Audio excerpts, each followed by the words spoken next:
Hello,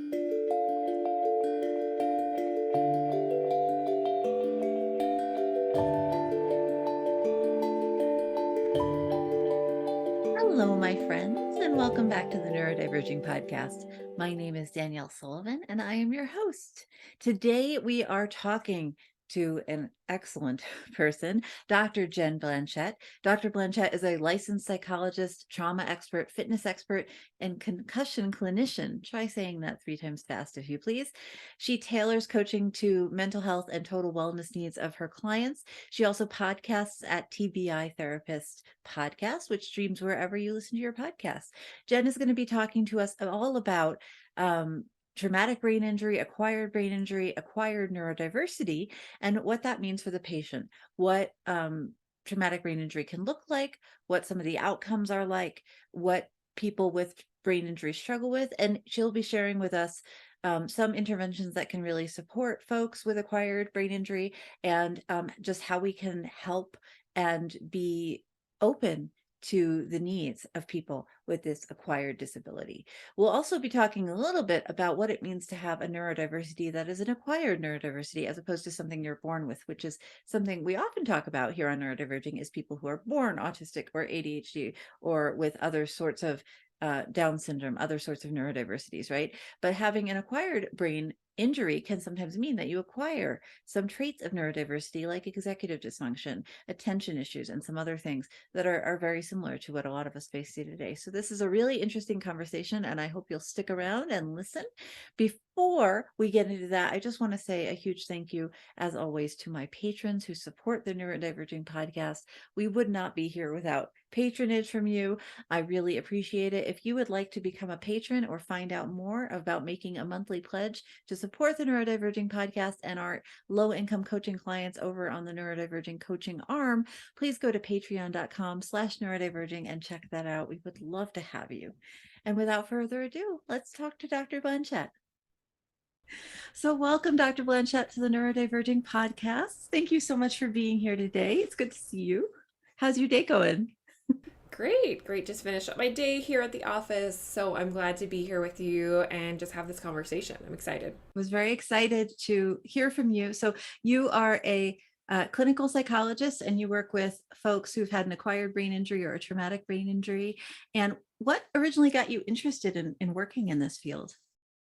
It's an interesting story a little bit because I think a lot of, and this is a theme throughout my life, is many career transitions with me happen like out of sheer like necessity. Mm-hmm. So I think this work found me. I didn't find it. I didn't go out to seek it, but I found it anyway. So I was jobless with a doctoral degree in a new city. And I decided to cold call a neuro rehab program and say, hey, would you like a postdoc?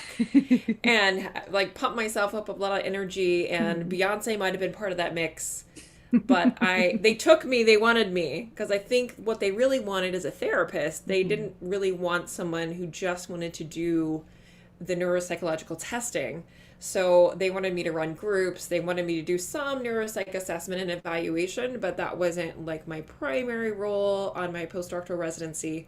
So I had a lot of training in therapy, and they really liked that. They liked that I was interested in talking with people and sitting with people. So I found that the work I was just kind of shocked by what I didn't know, first of all. Mm-hmm. And I was reading like this dense neuropsychological textbook trying to understand like, oh, what is that? Oh, wow. So part of it was me kind of figuring things out. Mm-hmm. And I think as a therapist, I didn't find there was much of a blueprint.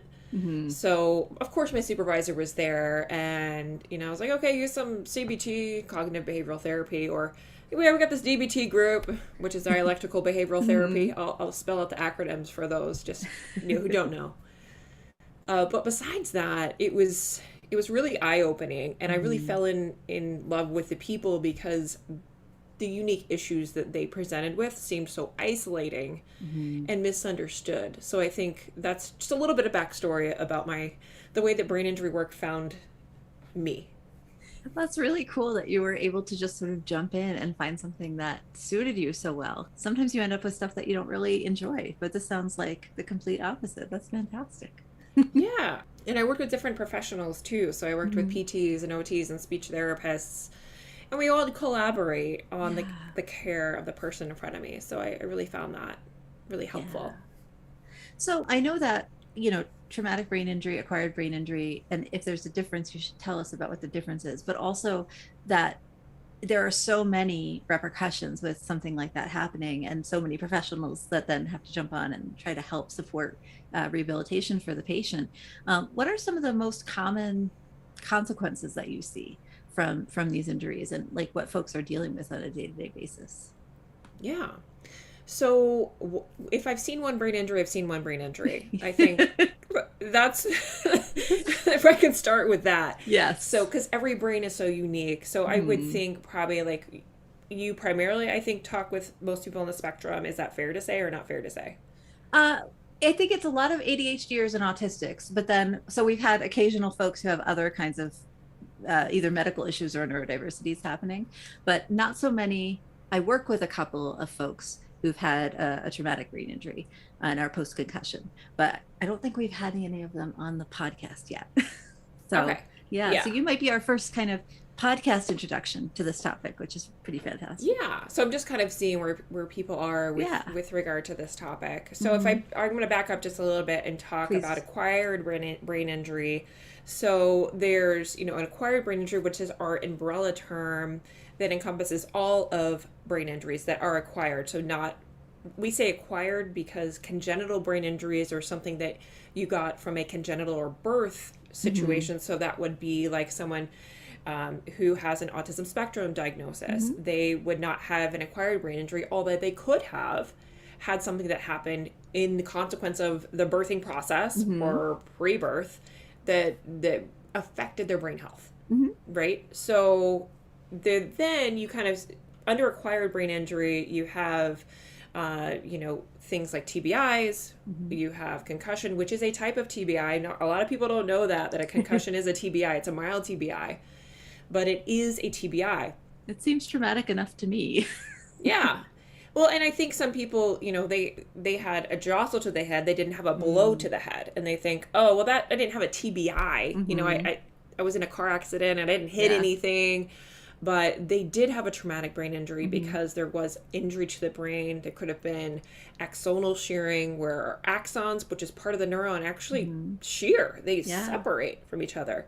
So the most common type of TBI is actually a fall. So Hmm. most people don't know that. They think it's a car accident. They think it's, some kind of major football injury. Yeah. It's not. It's a fall, especially for adults. So I Hmm. see a lot of adults here in Maine who have fallen on the ice Hmm. and they haven't been in a car accident or had some kind of sport related concussion. Yeah. So other acquired brain injuries that I've worked with and that are out there are certainly things that can happen, like toxic mold. You Hmm. can have an acquired brain injury from something like acquired from toxic mold, Lyme disease, Hmm. and anoxic injury where you lost oxygen to your brain. So there's Yeah. lots of ways that you can have an acquired brain injury that don't require like the head jostling or the Hmm. head being hit in some way. So Okay. that's just a little bit. I don't know if you want to unpack any of that or. No, that's really helpful. So you have, I mean, maybe we can talk about it more how it plays into neurodiversity, but you have folks who are born with a brain the way the brain is, and then you have folks who are born with a brain and something affects the brain very broadly, just to really make it very basic, all the things you just said, where they have an injury, a fall, a stroke, a mold event, something like that, that Yes, I didn't changes say something stroke, about which the is a brain. major one. So thank you for Oh, saying stroke. that's okay. That's is but so that you kind of have these two strains, but you could also have somebody who say was born with a different brain and then also had some kind of acquired brain injury on top of that. So there's, like you said, all brains are different. If you've met one, you've met one, because there must just be layers and layers and layers of what's going on for folks. So yeah. So what are some of the, like, how do people recover from these? Like, what are, if say you've got a traumatic brain injury, just to like reduce the what we're talking about a little bit more, like, so you said a fall is the most common one, right? So if somebody falls, has a brain injury, I guess what might their symptoms be once they're woken back up, and then what does like a recovery look like from that? I know that's a big question. It's a big question, and I think I can talk in broad strokes a Yeah. little bit about what that might look like for Hmm. people. So an initial recovery, so if we're talking about maybe more of a, if they're in the hospital, we're probably talking more of a moderate or severe TBI, where they've lost consciousness for, probably at least 3-4 hours, possibly over 24 hours. So if that's happened, they probably had a significant blow to the head. And initially that can look like a headache, that can like pain to the actual head, swelling. So they might have to have some kind of surgical procedure to reduce any swelling on the brain. They might have to have some kind of brain scans to see if there's anything that needs to be fixed, basically. From there, then they're going to kind of see, what can this person do? Has there been, they're looking at basic functions in the body and the brain. So they're going to do some evals to see, is their speech affected? Is movement affected? Basic daily functions of living. So that's in the hospital. They're going to focus on that. And I think most of us do have a concept of what that looks like in a hospital, right? Yeah. You're going to have OT come in. They're going to help you with maybe writing stuff or like remembering things. With speech therapy, they might help you with speech production, but also memory. They work on memory as well. And then PT, they can work on a whole host of things, but a lot of that will be movement related. So in the hospital, it looks like that. And basically their job is to kind of make sure you can do your activities of daily living, or your ADLs. And beyond that, I think they're looking at, can they kind of do other things psychologically? There's not so much of a focus on how are you feeling after this? Yeah. Did you have this life or death experience? Was there a trauma? Which I'm a trauma expert, so I often think through the lens of trauma. And was this incident traumatic for that person? And how are they going to recover from the trauma of whatever happened to them in that brain injury? So I also think through that lens, and often that's not addressed very well in the hospital, but that's not their role so much. I think neuro rehab centers do, have psychology involved in treatment. So that can be, something that happens. So that's initially. So there's a whole host of symptoms we could talk about that can happen, but, memory functions can be impaired, speech can be impaired, movement. And then how someone responds to that then varies by the person and the injury. So the more severe injury could be the more prolonged recovery. So they might have to stay in the hospital longer. They might have to stay in rehab longer. So that's kind of a broad stroke about a little bit about TBI. I don't know if you have any questions there. Well, that's really helpful. Thank you. Just for folks who are like kind of just very introductory to this topic and just sort of starting to learn about it. Because I know that when you first got in touch with me, and actually prior to having, I guess my first client who reported a concussion and they were still recovering from it was a couple of years ago. And outside of working with those couple of clients, I really hadn't had a good understanding of what it encompassed. But I know that one thing that might be interesting to folks to learn about is that some of the kind of fallout from a brain injury can be, and I think you mentioned a couple, I guess it was maybe in our email chain, you had mentioned things like social pragmatics can be affected, and executive function and memory, like you just said, can be affected. And so there are a lot of things that can change in the brain as a result from this injury that are similar to what some of us with different brains, like autism, ADHDers, are dealing with too, which I found really interesting. Right. Do people tend to, and again, this is a broad question, but is it likely to recover completely after a traumatic brain injury? Say if you're younger and relatively healthy and you have a fall, do you regain most functionality after a number of years? Or is it likely instead that you'll have sort of long lingering kind of effects from it? Yeah, both? Again, it totally depends on severity of injury. If we're talking about concussions, so let's just talk about maybe like a mild TBI. Okay. So mild TBI, most people, which is the most common type of unacquired brain injury or type of TBI, most people do recover. I would say majority, probably 80-ish% recover from that. So you maybe have 20% that don't.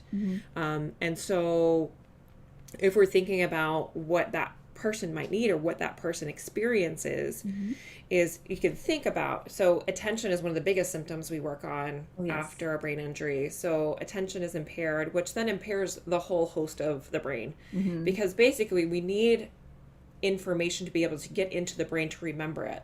So if we have a limited capacity, I think of like, okay, before I had maybe like an 8-ounce cup that I could fill up in my mind.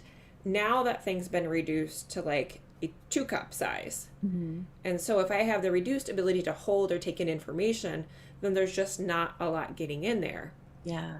So sometimes it's okay, can we start to learn to grow that? And I do believe in neuroplasticity. So Mm-hmm. yes, people can recover, people can regain abilities, and even years after an injury. So if someone's told you this is all that you can do, that's a lie.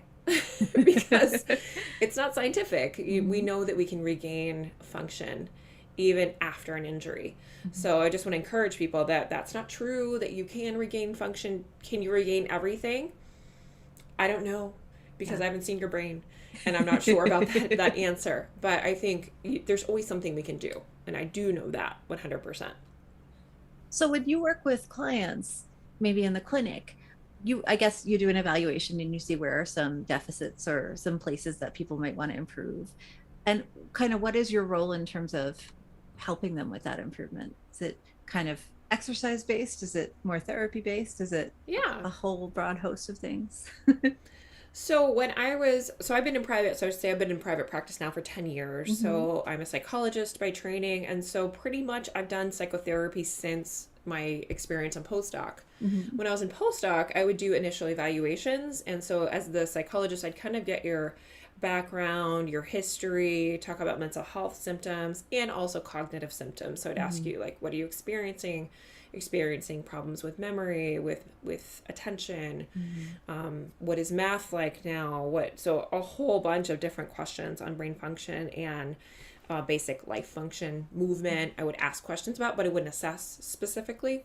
And then when I was there, PT might handle the movement side of things, OT would handle executive functioning in detail, Mm-hmm. speech would handle more memory and actual speech production and being able to understand written language or speech. Mm-hmm. So then we would all come back together, which is a beautiful process to kind of look at everything that people evaluated and then kind of say, like, this is what's going on and this is what we think you might need, whether that be some psychotherapy or more OT, speech therapy. So that was my role there. Now I do some evaluations and I do the mental health side of things pretty much. So I'll provide treatment for trauma. So I'm a trauma therapist as well. And I do biofeedback now, which is a really nice adjunctive therapy for a whole bunch of things. And I refer out to those other therapies that that is not my expertise. Mm-hmm. So that's what I do now. And I do some coaching and other things, podcasting, multi-passionate things that I do. So primarily I would say my role is in psychology and emotional health and wellness. I know that one kind of, or I believe anyway, you can tell me if I'm wrong, that one common symptom afterwards is kind of emotional regulation issues, right? That people are dealing with. And I guess this is a trauma symptom as well, right? That Yes. wherever trauma comes from, whether it's from, childhood experiences, from some kind of accident or injury or just traumatic experience, oftentimes emotional regulation starts to dip afterwards. Like, what Right. might emotional regulation look like after incidents like this? And is it different in your experience from the kind of emotional regulation issues we see after say, a adverse childhood event or uh, more a less physical trauma? Right. Yes. I do notice big differences. Mm-hmm. So with my folks that have had a brain injury, I often see like a reduced ability to regulate their emotions and like a wider range of emotion. Many Oh, times that's people would interesting. describe it like I'm on this roller coaster and all of a sudden, I'm crying. A lot of Yeah. folks that I've seen will not have experienced a lot of tearfulness. Mm-hmm. And so they're just kind of overwhelmed by not knowing how to deal with that. Some folks I've seen, had intense anger that I'm doing like straight anger management to help them Mm-hmm. through the anger pieces of their injury, because a lot of changes happen after a brain injury where maybe they can't do the same job that they did Mm-hmm. before or can't do it right now.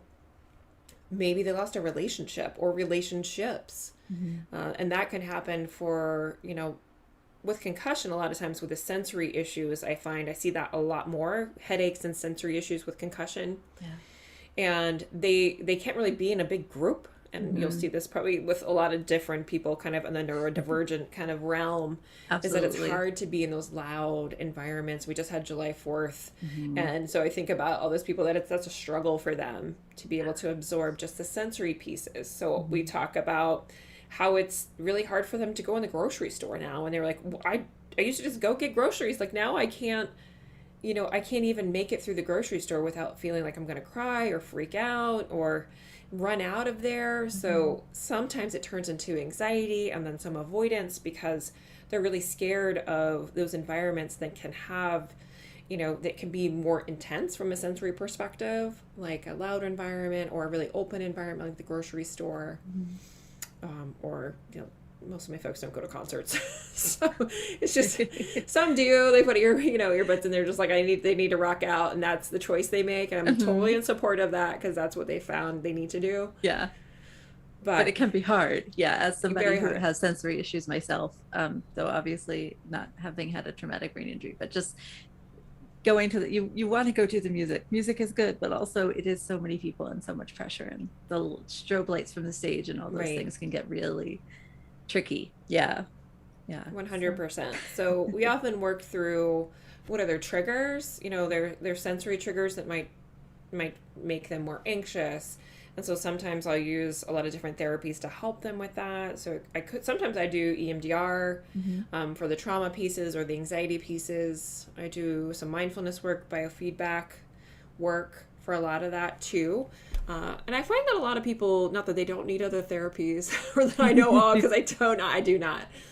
But I think it's sometimes overlooked that Mhm. they'll be seen in neuro rehab and they'll have, all the more kind of physical or cognitive therapies, and then they get discharged and then they're like, but how do I live my life? Like I'm not Mhm. working anymore, or I'm not going to school in the way I used to do, and they're really reeling from the Yeah. identity shifts, from the emotional shifts that they felt. And it's just a unique issue because it's invisible, right? Yeah. No one can necessarily tell unless there's a physical disability from a brain injury that something's changed. Mhm. So their family members will look at them and like, oh, you're still dealing with that concussion or that brain injury stuff? Yep, I'm still dealing with that, and I still have trouble walking in a store or Yeah. remembering things. So, Yeah. yeah. So I'm wondering if it's similar. There are a lot of differences, but what I'm thinking about is the folks who come into my coaching practice who have been identified as neurodivergent as an adult. And so it's a little different because they've had many years of being ADHD and they just haven't had the name for it. But a lot of Right. times that identity shift, like you just said, of that transition of suddenly I am a disabled person and suddenly I am not the same as everybody else. I'm making air quotes for people who are on the podcast. That can be really a big emotional and mental shift. And Mm. it can cause you to have to reset boundaries with your family and friends, to change your expectations of what you can and can't do and what's reasonable to ask for. And it sounds like some of that negotiation or of identity might be similar to folks who've had this kind of, so there's falling down 2 steps or falling down a big sheer cliff.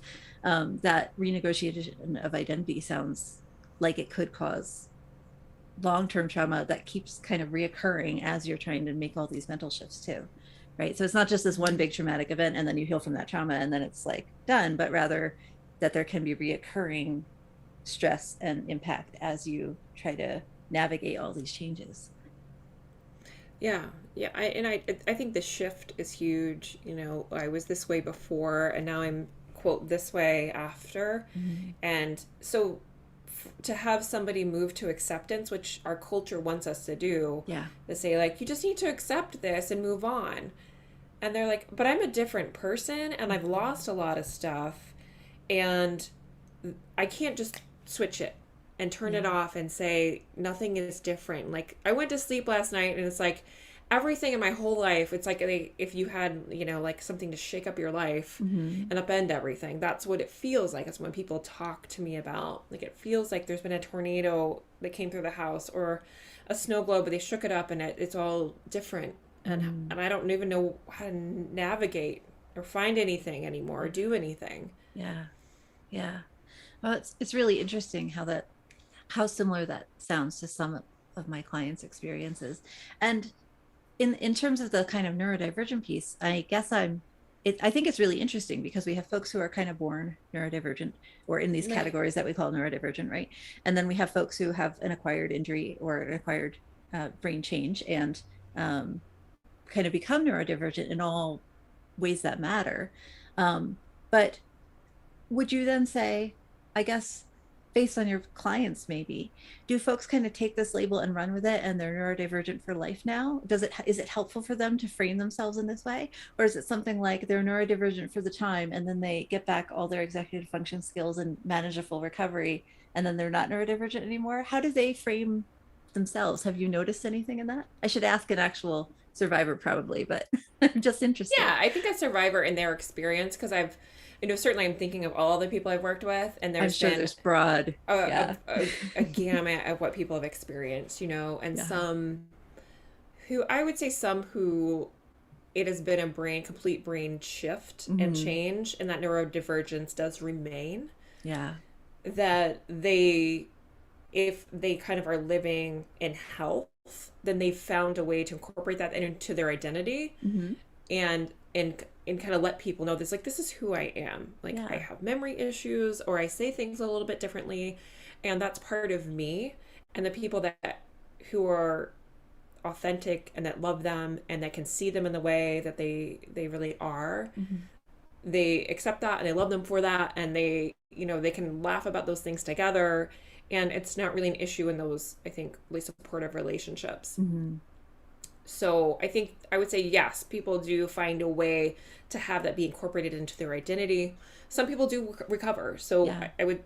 I think in the case of concussion, I see that because, Mm-hmm. again, more of a milder injury, more of a metabolic injury. Yeah. For someone who has structural changes to the brain, then we can assume that likely they might have some things they're going to be dealing with for the rest of their life if it's Mm-hmm. a lifelong disability. So yeah, I That's guess that's my attempt at that, to answer no, that that's really question. helpful. I recognized halfway through the question that I should be asking someone else, but just your experience with a broad kind of swath of population, and different people who've kind of handled different things also gives And you some people an have really insight. struggled with that too. I would Yeah. say, if we're thinking of like a severe TBI, and Mm-hmm. I know that they're probably going to have lifelong issues related to that TBI, they don't want that identity, Yeah. and they don't accept that identity.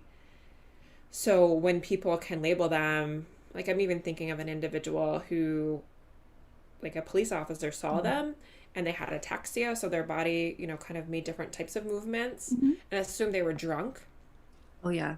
Mm-hmm. and not a TBI survivor. And they also, had some dysarthria, so their voice could have sounded like a slurred speech, Mm-hmm. versus that was a symptom of their TBI. They were livid, but, there's not like more acceptance that people can walk differently, people can talk Yeah. differently, and that's how they walk and talk now. And so I never really felt for them that they were seen that way. Yeah. Yeah. And it is certainly a way that maybe folks who are born neurodivergent and survivors of acquired brain injury can ally together against with when I think of human rights and I think of, autistic youth have so many more issues with the police in the United States than neurotypical youth tend to, that there are just so many human rights issues around ability and disability. So this seems like a Right. place that we can ally together, right? Regardless of where the neurodivergence came from originally. So, Right. Yeah, it's yeah. just, how can we be more, I think, curious Mm-hmm. versus accusatory? Like, okay, this Absolutely. this person is walking differently, this person is talking differently. Can I have a curiosity about that person versus having them into a box, like that person must be this, or they Yeah. must be that ability. And I think by working with people of different abilities too, like, some people might assume that speech pattern might be someone who was of a different intellectual functioning, when in fact it is not. Yeah. They're not It always make related. Yeah. Right. Yeah.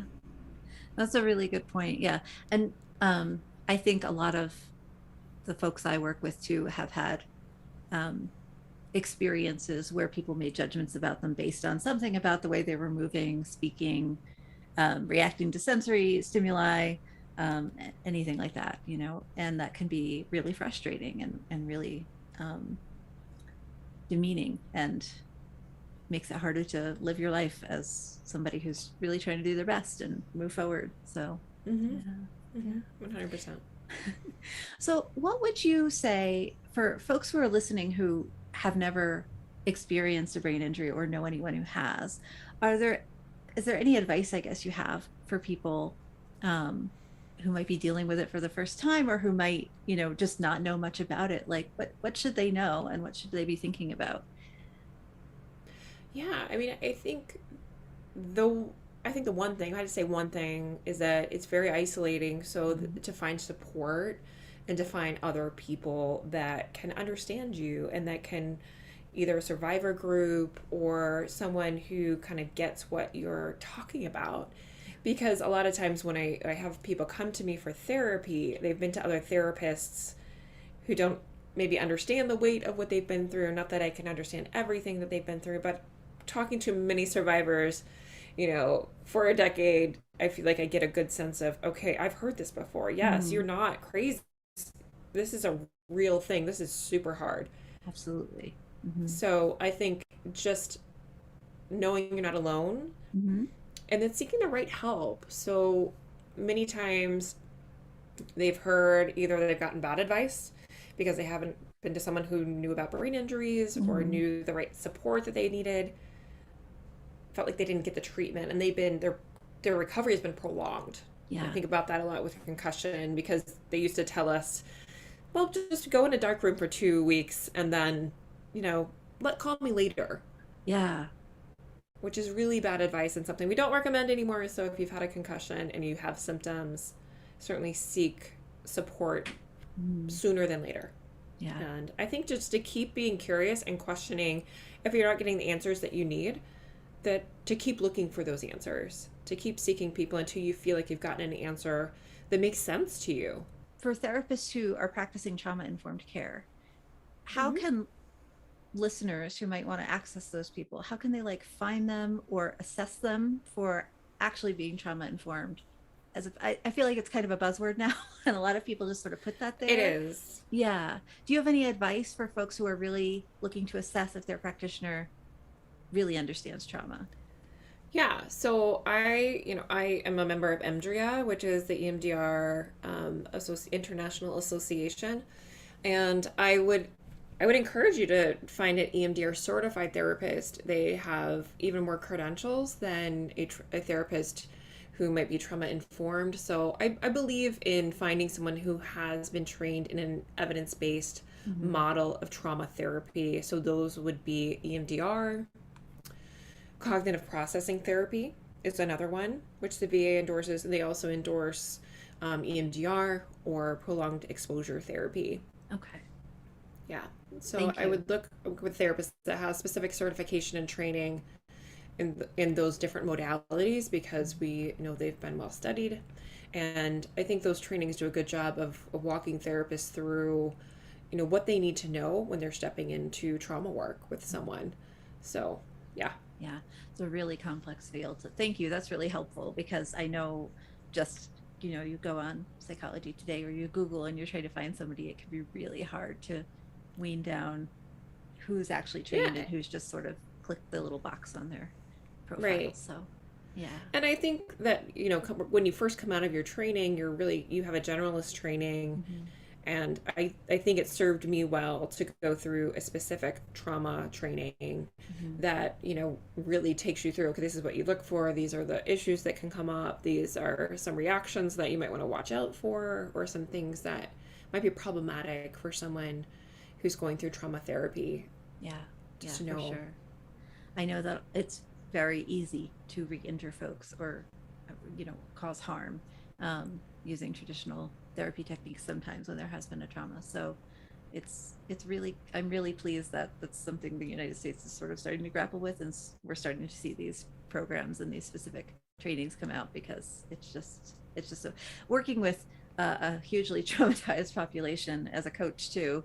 It's nice to see people like you who have gone and done this extra work, because it can be so supportive to clients. So Yeah. Right. Yes. Yes. Well, thank you for that. And where can people find out more about you and your offerings and your podcasts, which you should go Yeah. subscribe for? Where should they go find you? Yes. So I think I certainly like you can see all of my stuff on Instagram, which is I have a link there, but I'm at tbitherapist.com. I'm at TBA Therapist on all the socials as well, so you can find me there. I do have a brain injury group that's coming out in the fall, which is called Calming the Storm, and that's exclusively for people after brain injury. So that is coming in September. And all my offerings through the podcast are free. So information, survivor stories. So if you just want to access some free information, you can listen to the podcast. I have an email course for free. So if you want to check that out, it can give you those links for people if they want some free resources too. Awesome. I'll put them in the show notes. I took the email course actually. It was really good. I forgot Oh, about it awesome. because it was when we first connected. But yeah, it was really easy to sign up and I learned a lot. So you should do Good. that. Good. I'm glad. That's really good feedback. Yeah. Oh, I'm glad. Yeah. No, I really enjoyed it. I got a lot out of it. So thank you. All right. Well, wonderful. Thanks so much for being here today. Thanks for having me. Thank you so much for joining me here today on Neurodiverging. I'm so pleased you stayed to the end. If you would like to support this podcast and other episodes like it, please check out our Patreon at patreon.com/neurodiverging. And please check out our new donate page up on the website at neurodiverging.com/donate to learn other ways that you can either contribute financially to the podcast or donate time to support the podcast. We really appreciate it. Please check out Dr. Jen Blanchette's website, show notes below, and her podcast at TBI Therapist Podcast. It's really fantastic, and I've learned a lot from it, and I think you will too. And please join us next time here at Neurodiverging. Hit the subscribe button. Join the mailing list. We'd love to have you. And just remember, as always, we are all in this together.